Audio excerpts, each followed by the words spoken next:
sa prihlásilo približne 260 ľudí. Kvôli chladnému počasiu ich prišlo zhruba 40. Pozvali sme všetkých ľudí, takže čakal som, že niekto aj pridá, ale nakoniec prišlo dosť ľudí.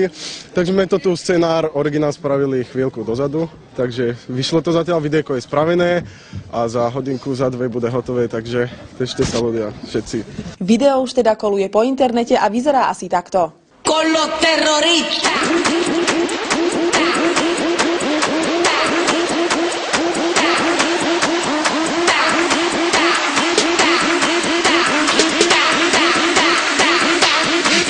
Harlem Shake.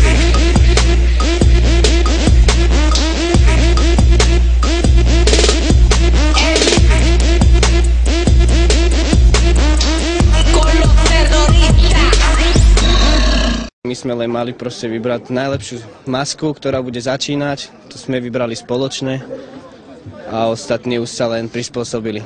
Toto, čo sme našli všetko doma. Tak spontánne to vzniklo nejak. Čo bolo doma, tak to sme brali.